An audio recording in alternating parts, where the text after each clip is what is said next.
The autumn air was thick with fog on the evening of October the 23rd, 1928, as a lone police constable made his rounds near Hyde Park's Fountain Gate. The dim glow of gas lamps cast long shadows across the footpaths, their flickering light barely piercing the London gloom. It was here, in this eerie half-light, that the officer stumbled upon a scene so ghastly it would haunt him for the rest of his days. A man lay, sprawled face down on the cold ground, his body twitching as dark blood seeped from a gaping wound in his neck. Just inches from his outstretched hand lay a straight razor, its blade glistening wet in the pale moonlight. At first glance, it appeared to be a straightforward suicide attempt, a tragic but not uncommon sight in a city still reeling from the aftermath of the Great War. But as the constable knelt to render aid, the wounded man stirred, his bloodshot eyes fluttering open. With his last remaining strength, he raised a trembling finger toward a shadowy form lying motionless in the grass just a few yards away. "I did it," he gasped, his voice barely more than a death rattle. The officer's lantern revealed the horrifying truth: the body of a young woman, her throat slit ear to ear, her wide, unseeing eyes reflecting the stars above. This grisly discovery would unravel one of the most bizarre murder cases in British legal history, a crime that blurred the lines between reality and fantasy, sanity and madness. The killer was Robert Williams, a 28-year-old unemployed carpenter from Wales. His victim was Julia Mangan, a 21-year-old Irish housemaid whose only crime had been showing kindness to a troubled soul. What followed was a sensational trial that captivated the nation, featuring claims of supernatural possession, a defense based on epilepsy, and the specter of a Hollywood horror icon who, if the defendant was to be believed, had literally driven him to murder. To understand how this tragedy unfolded, we must first examine the lives of these two ill-fated individuals. Julia Mangan had come to London from Ireland, seeking a better life, like so many young women of her generation. She worked as a housemaid and part-time waitress in a small cafe near Paddington Station, sending what little money she could spare back to her family in County Cork.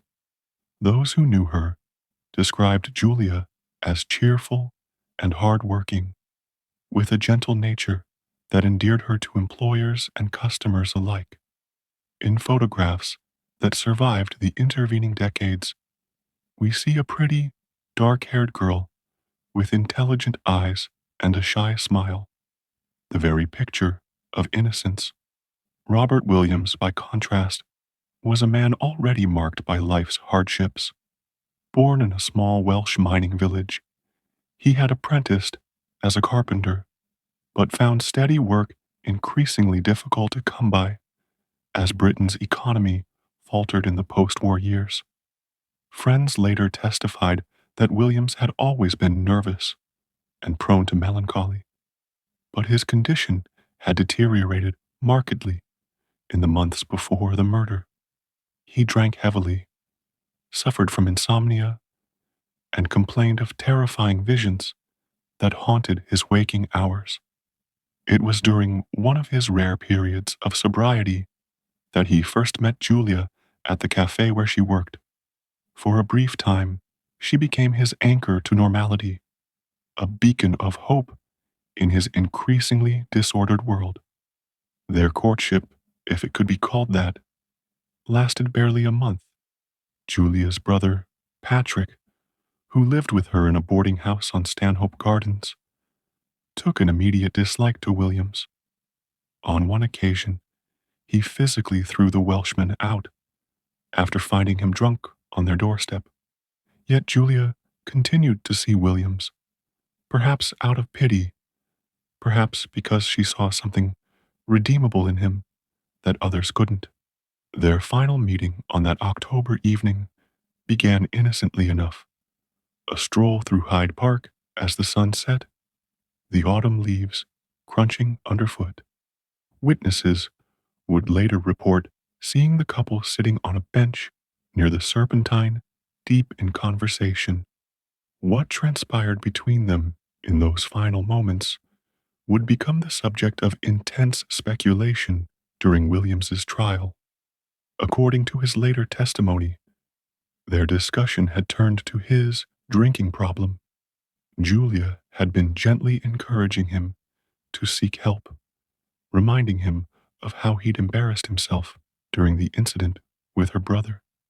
Then, without warning, Williams claimed the world around him began to warp and twist.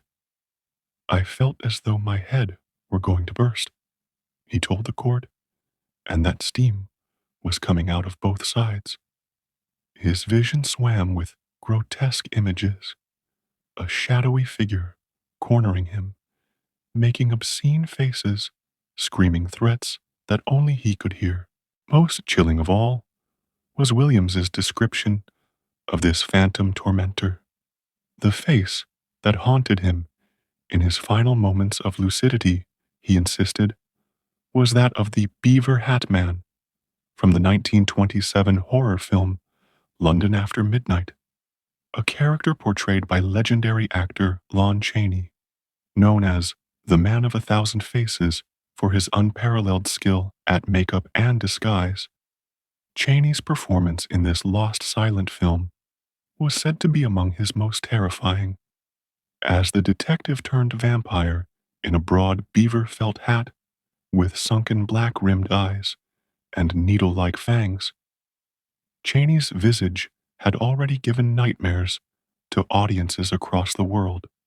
Now, according to Williams, this cinematic monster had stepped off the screen and into his mind, compelling him to kill the only person who had shown him kindness.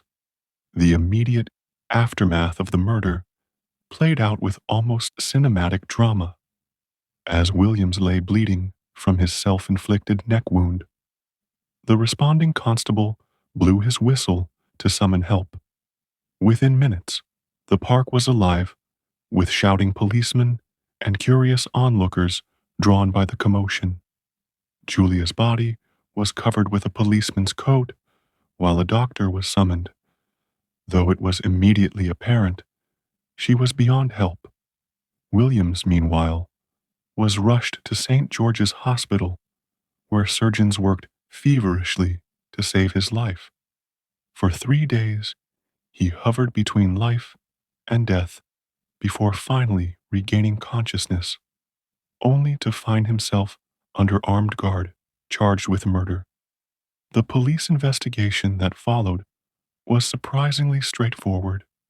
Williams freely admitted to killing Julia, though his explanation for why he did it would become the central mystery of the case. Detectives found no evidence of premeditation, no angry letters, no history of violence between the couple. The razor he used was indeed his own, one he carried for shaving, and his claims about intending to use it on himself were corroborated by acquaintances who said he'd spoken of suicide in recent weeks. Most puzzling of all was his insistence that Lon Chaney's face had appeared to him in that final, fateful moment. Investigators initially dismissed this as the ramblings of a madman until they discovered that London After Midnight had been playing at a cinema just blocks from Williams' boarding house the week before the murder. At Williams' trial, which began at the Old Bailey in December 1928, the prosecution painted him as a jealous lover who had killed in a fit of drunken rage. They presented evidence of his alcoholism, his unstable employment history, and the testimony of Julia's brother about his previous violent outburst. The murder weapon itself, that ordinary straight razor, was passed among the jurors, its blade still stained with Julia's blood. It seemed an open and shut case of murder until the defense called their first witness, Dr. William Brown, a leading neurologist from King's College Hospital. Dr. Brown testified that Williams suffered from a rare form of temporal lobe epilepsy that could trigger what he called psychomotor seizures, episodes in which a patient might act violently while in a trance-like state, with no memory of their actions afterward. This condition, known at the time as epileptic automatism, had been documented in medical literature since the 19th century. Even more intriguing was Brown's assertion that certain visual stimuli, particularly flashing lights or stark contrasts of light and shadow, could trigger such episodes in susceptible individuals.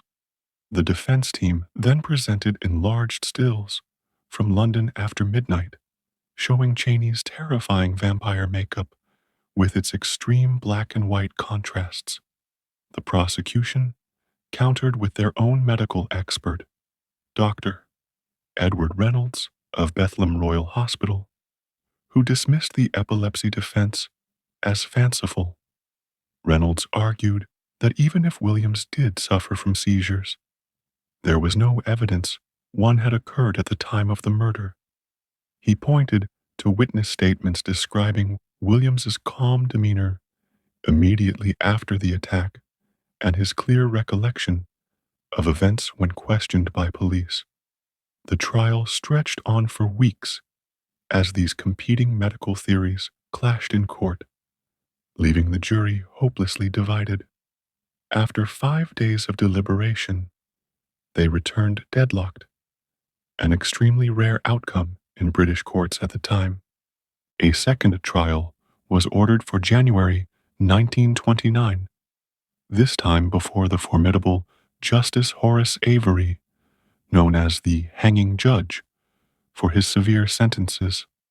Avery allowed much of the same evidence to be presented but took a harder line against the epilepsy defense. In his instructions to the jury, he suggested that Williams' claim about seeing Lon Chaney's face was either the invention of a guilty mind or the fancy of an undisciplined imagination. This time, the jury took just 3 hours to return a guilty verdict. As the black cap was placed on Avery's head to pronounce the death sentence, Williams reportedly showed no emotion, staring blankly ahead as if still trapped in some private nightmare. Yet the story took another unexpected turn when Sir William Joynson Hicks, the Home Secretary, personally reviewed the case. Known as a hardliner on law and order, Hicks surprised many by commuting Williams's sentence to life imprisonment at Broadmoor Criminal Lunatic Asylum. While never publicly stating his reasons, prison records suggest that medical evaluations conducted after sentencing revealed clear evidence of Williams's epilepsy. He would spend the rest of his days in the asylum's psychiatric wards. His ultimate fate lost to history when Broadmoor's records were destroyed during the Blitz. The case left an indelible mark on British legal history, becoming one of the first to use film influence as part of a criminal defense. Psychiatrists began studying what they called cinematic neurosis, cases where motion pictures appeared to trigger mental breakdowns. London After Midnight itself gained notoriety, with censors in several countries reviewing its content, though no evidence ever surfaced that it caused other violent incidents. When the film's last known print was destroyed in the 1965 MGM vault fire, its connection to this real-life tragedy became part of its legend. As for Lon Chaney, he never publicly commented on the case, though he was reportedly disturbed when informed of it by a British journalist. The actor was already battling the throat cancer that would kill him In 1930, his lungs ravaged by years of breathing toxic makeup fumes and artificial snow on film sets. There's a tragic irony that Cheney, who specialized in portraying tortured souls, became unwittingly linked to the story of a man tortured by his own mind. Today, nearly a century later, the murder of Julia Mangan remains a cautionary tale about the fragile boundaries between art and reality, sanity and madness.